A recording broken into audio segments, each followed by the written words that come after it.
So, welcome to the next edition of Stockwell Live, which we're very excited is going to happen on the 29th of October. We've got a brand new venue for it. Instead of it being in a garden, which is sadly no longer legal, we are able to create a brand new venue in the courtyard of our local church. And so we're going to transform this into an amazing atmospheric site in the evening where we're going to have a fabulous performance by the wonderful Eleanor Turner, harpist. Let me introduce you to Eleanor. Hi, looking forward very much to the 29th and especially this magical setting. Obviously I'm sorry not to be performing in Stuart's garden, which looked incredible from the photos, but kudos to him for sorting out a new venue.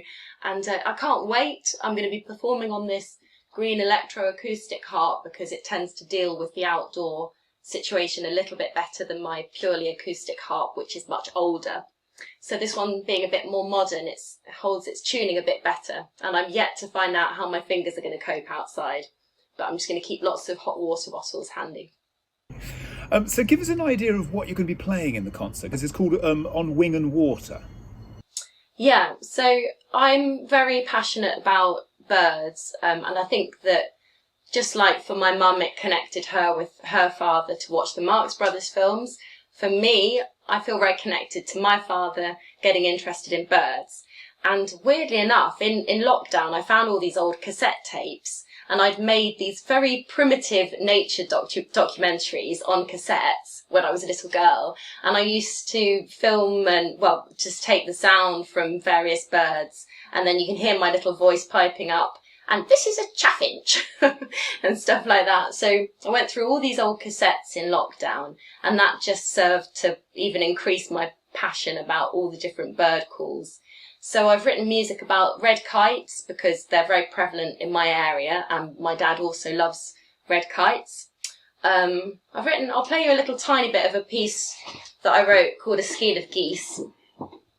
This is about how the geese start off in a kind of scattered skein and then they form into that beautiful wedge, the V shape, when they all get themselves organised.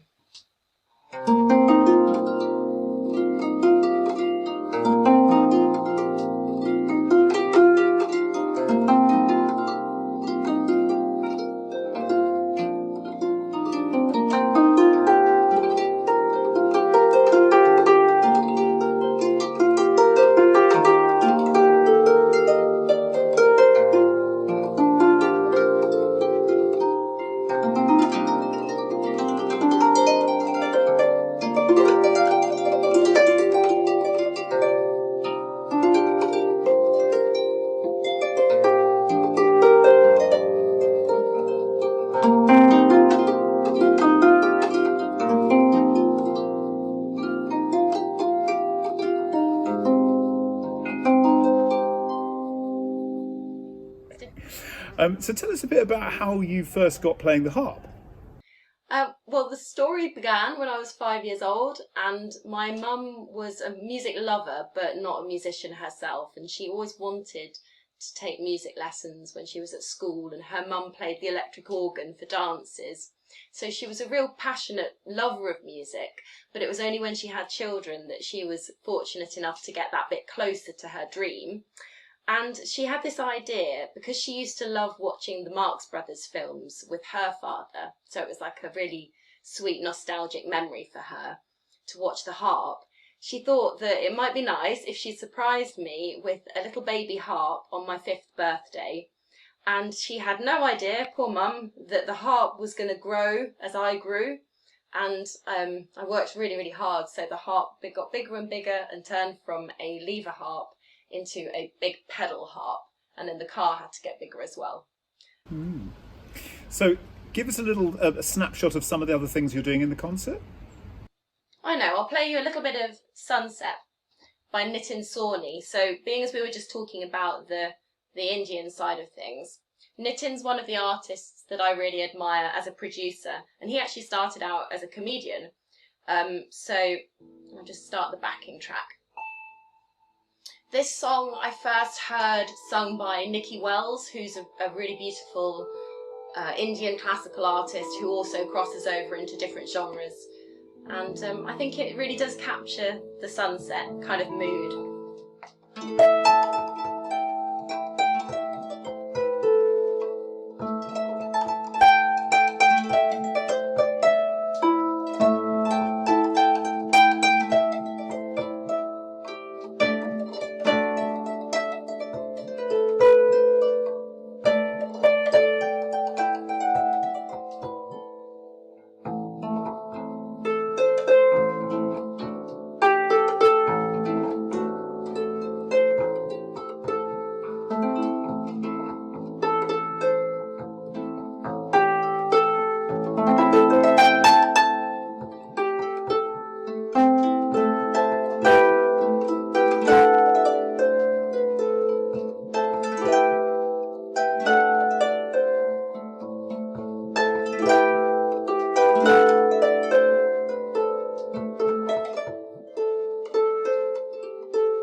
just can't stop.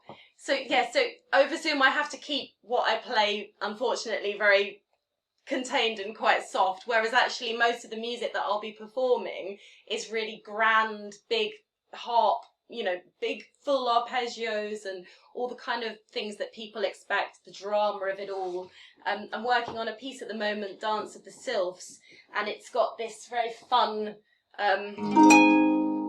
these kind of jumps in where you go from the bottom of the harp and you have to kind of jump to the top, and there's quite a lot of guesswork involved. Well, it's not guesswork because you practice it, but it's all the kind of things on the harp that are the showy things that people like, and of course the magical glissando sound that you can only get from the harp.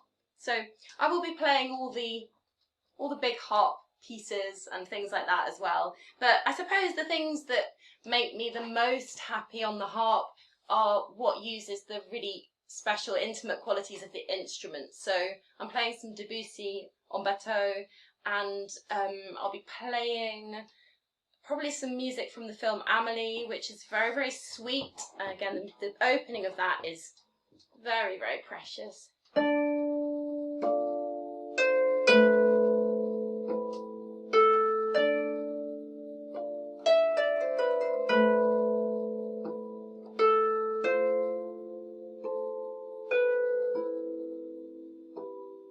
So it starts like that, but it actually ends off in a kind of flamenco improvisation that's about 3 minutes long, and I just go completely reckless.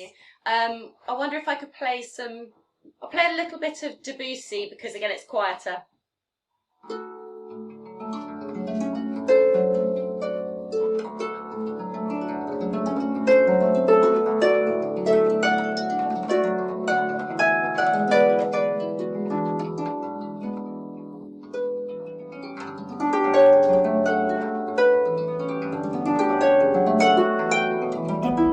Of course, one of the things that's happened very much over the past year is that most musicians have lost the majority of their livelihood, and this thing that we're so used to of live performance has been completely taken away from us.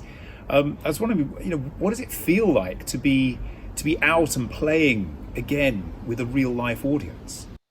Well, it's all about the human connection, really. Music. The only reason why I think anyone really does music and sticks to it is because of the people. So it's the people that you work with and the people that you play for.